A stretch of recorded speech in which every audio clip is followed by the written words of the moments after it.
Esta cápsula que nos prepara la doctora Jimena Echenique acerca del análisis del costo de la deuda en el marco del informe sobre la situación económica de la Secretaría de Hacienda y Crédito Público. Recordar que la doctora Jimena Echenique Romero realizó estudios de postdoctorado en el Colegio de la Frontera Norte Tijuana en el área de Economía Aplicada, cursó estudios de posgrado en el Instituto Tecnológico Autónomo de México en análisis de inversiones, herramientas de minería de datos para soporte en el tema de decisiones y econometría dinámica.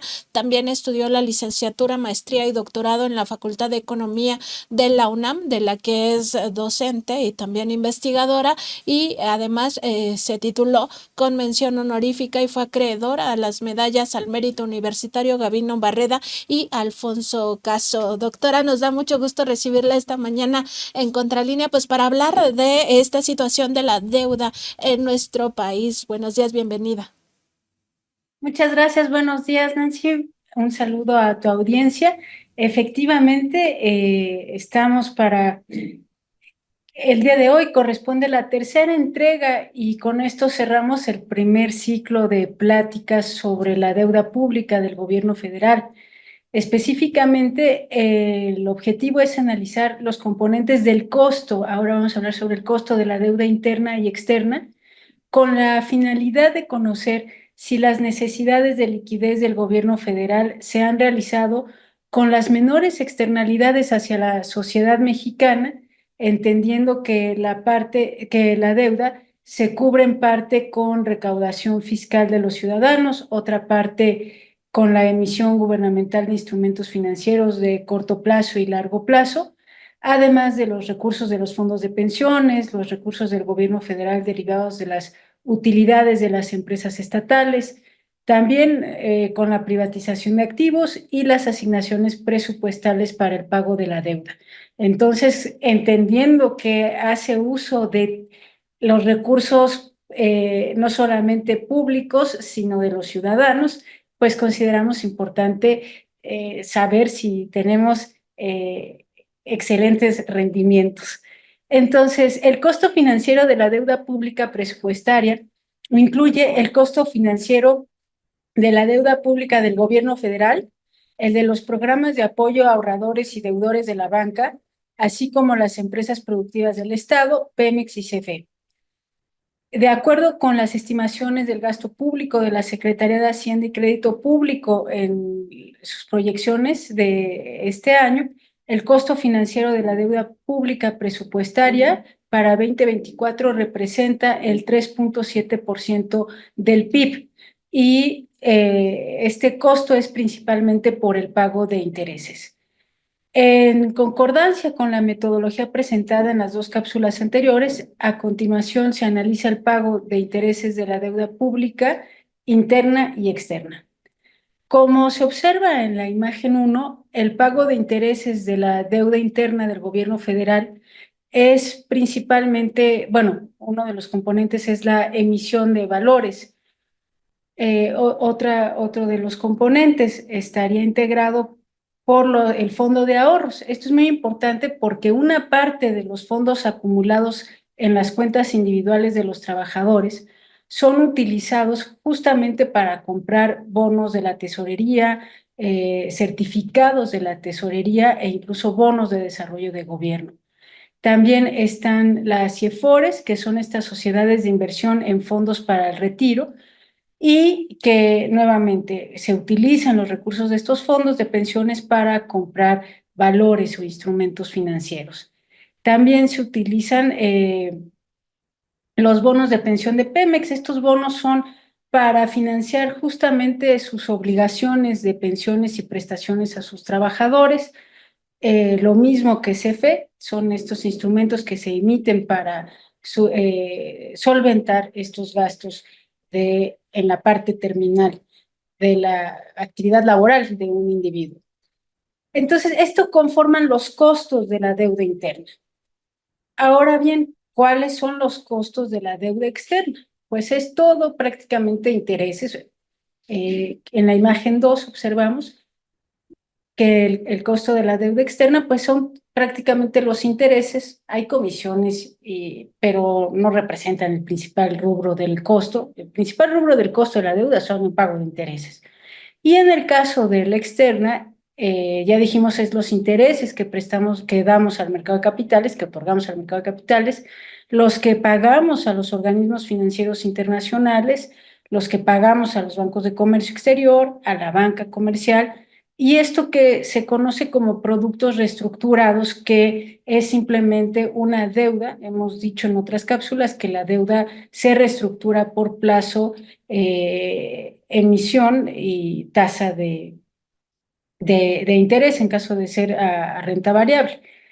Entonces, estos son los intereses que les vamos a dar a estos instituciones financieras. Una vez descritos los componentes, observamos entre sexenios cuál ha sido, en la imagen 3, el desempeño de este costo. Entonces, podemos observar en el mercado de capitales es fundamentalmente el pago de intereses a los acreedores en externos, ¿no? Hemos dicho en otras cápsulas, Merrill Lynch, que no pasaban de 6 bancos estadounidenses, españoles hoy en día. Entonces, este rubro en el mercado de capitales, entre sexenios, desde Calderón, que es lo que está expresado en la gráfica, después Enrique Peña Nieto, actualmente con el gobierno federal, pues los mayores intereses son los que se pagan en el mercado de capitales. Llama la atención que en el sexenio de Enrique Peña Nieto se utilizó más el financiamiento de organismos financieros internacionales, y por eso hay, si se observa en la gráfica, hay una cobertura más amplia respecto a estos organismos. Supuestamente pagaremos menos porque cobran una menor tasa de interés que el mercado de capitales. Pero nuevamente en este sexenio se hace más uso del mercado de capitales que de organismos financieros internacionales. Con respecto a la deuda interna, en la imagen 4, podemos observar, este es muy interesante, la composición del costo de la deuda interna. ¿Por qué? Generalmente se vincula con CETES, ¿no? Pero si observan, los CETES no es la parte más importante. La parte más importante está en los bonos de tasa fija, que son estos bonos de desarrollo clasificados, y ahorita que comentemos el informe financiero, es importante que estén en bonos clasificados o etiquetados porque ya van hacia un rubro específico. O sea, estamos pagando intereses, pero por una deuda que tiene una finalidad muy específica. Por eso están etiquetados, por eso observan G, F, D, M. Entonces, digamos que los CETES, pues, es un instrumento para cubrir liquidez de corto plazo, pero los otros instrumentos sí abarcan un financiamiento hacia inversión. Entonces, entre sexenios observamos que en el sexenio de Fox, hay una parte que es bonos, si observan, es bonos de desarrollo, entonces no están etiquetados. Entonces, ¿qué es lo que va pasando entre sexenios? Que ya se le va dando un uso en específico. Entonces, esto es lo que observamos que ha cambiado en la composición del costo de la deuda. Bueno, ahora ya vimos que nos importa porque nosotros la pagamos, ¿no? Que nos importa porque utilizan los fondos de nuestras pensiones, que nos importa porque tenemos que estar observando que la Secretaría de Hacienda haga uso eficiente, en el sentido que reduzca los costos y aumente los beneficios para la sociedad. ¿Cómo sabemos o cómo podemos darnos una idea de que se está haciendo esto? En la imagen 5 podemos observar la tasa de crecimiento del costo de la deuda interna, y observamos que en el periodo de Fox pues hubo un crecimiento pues importante en este costo de la deuda. Después ya hasta el 2012 hay un descenso. Prácticamente ha mantenido estable desde el 2010 hasta el 2021, aunque con un aumento entre el 2015 al 2017. O sea, esto llama mucho la atención porque justo lo comentabas, Nancy, en las cápsulas pasadas. Antes de terminar los sexenios, o hay un aumento de pasados, o hay un aumento de las colocaciones de deuda, o hay un aumento muy importante, en este caso con Enrique Peña Nieto, del costo de la deuda. Entonces, eso habla de que no hubo una asignación, digamos, eficientes porque no se buscaron colocaciones de bajo tasa de interés, de baja tasa de interés. ¿Qué observamos en este sexenio? Pues ha disminuido importantemente del 18 al 21 el costo de la deuda interna y este outlier, como le llaman los economistas, ¿no? Lo analizamos ya, es producto de una reestructuración de las deudas del 21, ¿no? Y que impactó en el crecimiento del PIB. Bueno, ahora respecto a la tasa de crecimiento anual del costo de la deuda externa, en la imagen 6 podemos observar que el crecimiento, si observan, tiene como un comportamiento cíclico, ¿no? O sea, tiene una tasa muy alta, por ejemplo, en 2011 del 15%, después va bajando en la medida en que el sexenio transcurre, justo antes, bueno, a la mitad del sexenio vuelve a aumentar en el 2014 hasta el 2016. Entonces, esos comportamientos que van reflejando como un ciclo, habla también de que los requerimientos de liquidez del Estado están siguiendo un poco este ciclo de la economía, o más bien siguen el ciclo de la economía y se refleja en la tasa de crecimiento del costo de la deuda. Es decir, la deuda, tanto en sus montos colocados como en su costo, va siguiendo al ciclo económico. Si la economía entra en periodos de bajo crecimiento, necesita más liquidez el Estado. ¿Qué es lo que hace? Toma más colocaciones. La eficiencia del uso de los recursos públicos está en hacerlo, esas colocaciones, que es para pedir dinero, que sea a bajo costo. Entonces, por eso vemos ese tasa de crecimiento del costo de la deuda va siguiendo al ciclo económico y termina materializándose en un ciclo financiero, que ya habíamos dicho, el ciclo financiero es el que lo determina el crédito. De tal manera que destacamos en el desempeño de estas variables, en la imagen 7, ¿cuáles son las variables importantes que las determinan? La tasa de interés, el tipo de cambio, el crecimiento económico, la recaudación fiscal. Esas 4 variables son fundamentales para el desempeño del costo de la deuda, tanto interna como externa. La tasa de interés, porque claramente, aunque ya hemos visto, son colocaciones a tasas de interés fija, no es conveniente, aún así, que las tasas de interés aumenten en el mercado internacional porque acaba afectando al mercado doméstico. ¿Por qué nos importa el tipo de cambio? Porque igual las colocaciones que están hechas principalmente en dólares, no las que están materializadas, sino las que están en, eh, en planeación, o sea, en perspectiva de venir. Nos interesa el crecimiento económico. ¿Por qué? Bueno, ¿cómo podemos pagar la deuda? Principalmente con, bueno, una parte con recaudación. Entonces, ¿por qué importa el crecimiento económico? Porque entre mayor sea la actividad económica, mayor va a ser los impuestos recaudados, obviamente. Entonces, tener una sólida recaudación fiscal es importante. Ya hemos dicho en otras cápsulas que no necesariamente implica una reforma fiscal, sino ir ahora sí que por pasos.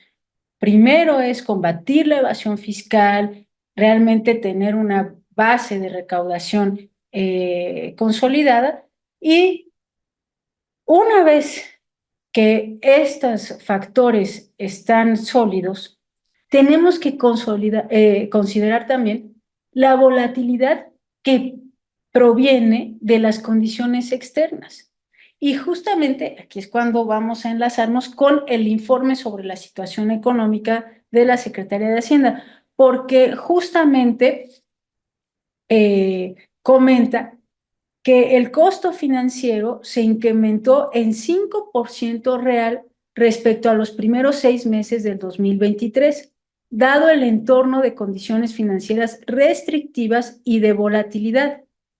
Sin embargo, destaca que el costo permaneció por debajo de lo programado en 36,000 millones de pesos. Entonces, aquí no sería justo que todo el manejo del costo de la deuda recaiga sobre el mercado doméstico o sobre la política económica doméstica, porque hay condiciones externas que la afectan. Y lo que es importante continuar es, por ejemplo, esto que comenta el informe financiero, el informe de la Secretaría de Hacienda. El 13 de mayo se realizó una emisión de bondes G por un monto de 25,000 millones de pesos. Esta operación consolidó el modelo de finanzas sostenibles para establecerse como referencia de bajo riesgo para futuras emisiones corporativas destinadas a acciones y proyecciones de combate a las desigualdades sociales y el cambio climático. Entonces, y podríamos seguir analizando el informe para darnos cuenta que están siguiendo esta emisión de bonos etiquetados y por otra parte una reestructuración. Si se acuerdan que hemos comentado cómo es a través de plazo y tasa de interés, bueno, pues miren, por último, el 13 de junio se recompraron CETES, bonos y UDIbonos y se colocaron bondes F y UDIbonos. Era lo que habíamos dicho alguna vez, me preguntaste, Nancy, ¿no? ¿Cómo es? ¿Por qué necesitamos deuda?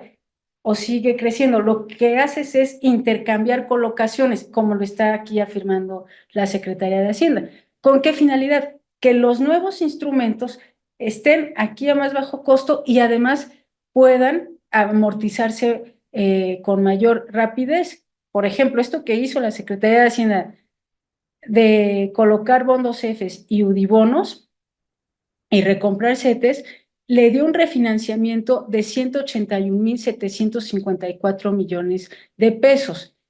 Y eso permitió reducir las amortizaciones programadas. No sé si se acuerdan, una vez presentamos una gráfica donde venía la colocación y luego el pago que se hizo sobre eso. Y veíamos el otro año. Entonces, lo importante era seguir pagando.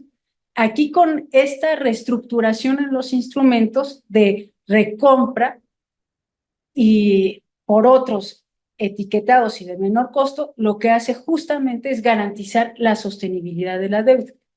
Entonces, esto es respecto al manejo y también habla este informe sobre la recaudación tributaria, que registró un crecimiento de 6,2% real con respecto a enero-junio del 2023 y en este sentido se sumó 7 años de crecimiento continuo. Entonces, fíjense, esa variable que habíamos dicho es muy importante en el costo de la deuda, recaudación fiscal, registró un aumento importante. Incluso respecto al IVA, su recaudación alcanzó un incremento real de 5,2% en comparación con enero-junio del 2023. También la recaudación de los productos especiales se incrementó en 55,3% anual. Entonces, lo que está haciendo el gobierno es recaudar, tener una base sólida, pero no necesita hacer una reforma, sino está ampliando la recaudación con las tasas ya establecidas. Entonces, lo que se puede decir es que el costo de la deuda hasta el momento se mantiene, sigue al ciclo económico, lo cual no es una particularidad solamente de la economía nacional, sino a nivel internacional. Ese es el comportamiento. Que sus mayores costos es en parte por las condiciones externas y en el futuro, si se siguen consolidando esta recaudación fiscal, ese crecimiento económico, yo no me adentraría en lo de la estabilidad cambiaria, porque aquí bueno, yo he dicho que el tipo de cambio tiene un componente político que desde mi punto de vista no siempre se estima, ¿no? Y ese componente político es porque sirve para hacer presión política, ¿no? Entonces, no haría yo tanto énfasis sobre esa variable. Y bueno, eso es lo que quería comentar. Muchas gracias, doctora. Hoy tenemos pues muy ajustado el tiempo.